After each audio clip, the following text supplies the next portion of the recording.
All right, so let's get into it. Nightcrawler has been one of my favorite characters. Well, he's been my favorite X-Men, and him with Cyclops for the longest time. And I've always wondered what a movie, like a solo movie, would be like for him. We're going to have the X-Men Mutant Saga starting up soon in the MCU, and I don't think it would be totally out of the question to get solo films as well that aren't just Wolverine and maybe even Cyclops. Like maybe they'll even do Nightcrawler. So let's get into it. So my pitch is it's all set in basically Europe, and because he's from Germany, and this is when he's younger, a little bit younger, okay, before he joins the X-Men. That's the beginning, and part of it too is like he's not like he's starting to become religious a little bit, but he's not super religious yet, not like you see in X-Men 97.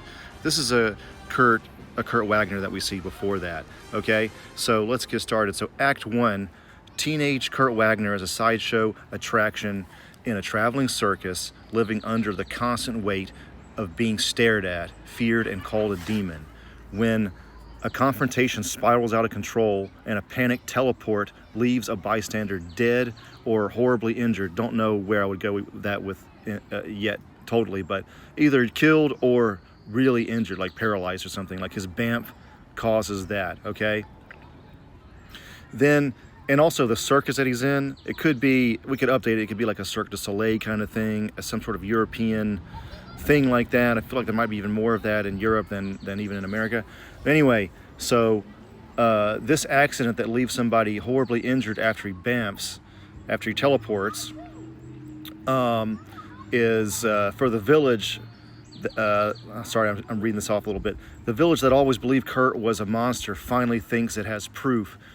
Horrified by what he has done and consumed by shame, Kurt flees into the night, hating humanity for how it has treated him and hating himself for confirming its worst suspicions. So him leaving, the BAMF is the inciting incident, and then him leaving basically leads us into Act 2. All right?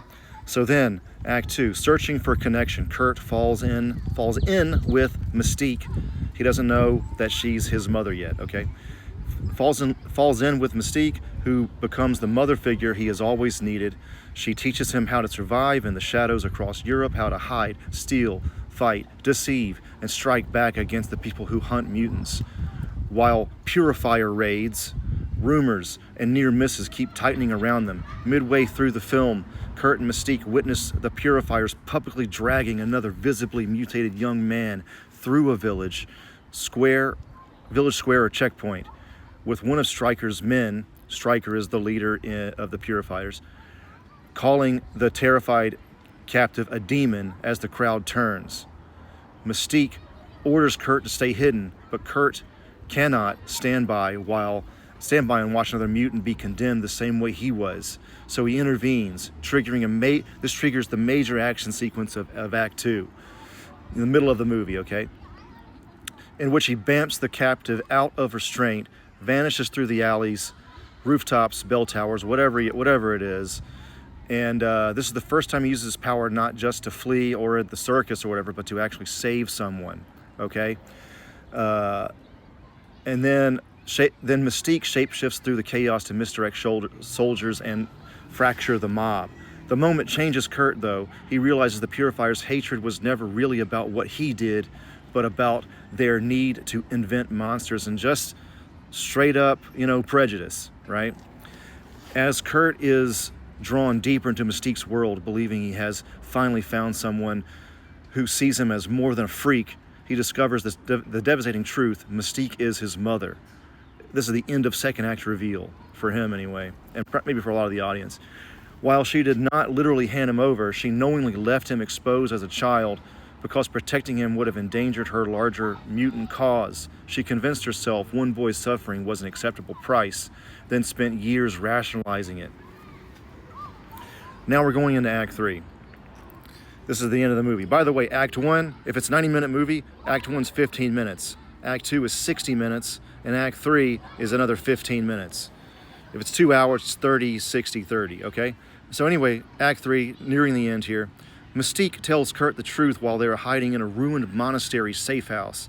a place that feels sacred and broken at the same time, perfectly mirroring Kurt's shattered faith in both family and humanity. Before Kurt can fully process the revelation, Reverend William Stryker and the Purifiers descend for a final siege. The Purifiers come for a holy war. They're armed with rifles, flamethrowers, electrified restraint cables, searchlights, tranquilizers. They're kind of like super, well, I don't want to say the full word, but you know what I mean? Like, there's some precedent in Europe, if you know what I mean. But a super version of that, right? And so then, where was I? The Purifiers come for a holy war. They use tranquilizers and a mutant control tech, and then Mystique showcases here. Action sequence starts to build up. Mystique showcases her shape-shifting at full tactical power by impersonating one of the Purifier commanders, and then she redirects troops, opening escape lanes and turning the battlefield into a maze of confusion. At the same time, Kurt finally uses bamfing at full cinematic force, transforming the monastery into a three-dimensional background of collapsing stone, fire, smoke, shadow, and impossible movement. We get to see all the bamfing here, and Mystique 2 full showcase, big action sequence. And then where were we? So, but then the climax belongs to Kurt, not Mystique. He finally gets the chance. He gets the chance to let Stryker die at the end of this action sequence, and to abandon his mother who failed him. But he does neither. He spares the man who called him a demon, and saves the woman who treated him like a sacrifice, not because either has earned forgiveness, but because he refuses to let hatred define the man he becomes. After the battle is over, the Blackbird arrives, and Professor X and a few of the other X-Men, maybe not all, they witness the aftermath of this final conflict, and Professor Xavier sees someone that the world called a monster choose grace under fire. Professor X sees a young man who chose to forgive who hated him. And then we will end on this verse in the movie from the Bible. But I say to you who hear, love your enemies, do good to those who hate you, bless those who curse you, and pray for those who spitefully use you. Even though I'm not religious, I would use that. To me, Nightcrawler, again, he's always been one of my favorites, if not my favorite. It's him and Cyclops kind of go like back and forth for me. But he represents the X-Men's ideals, the strongest, his themes, his thematic weight. He looks like a demon, and people hate him for it. And then he doesn't choose that. It's not who he is, ultimately.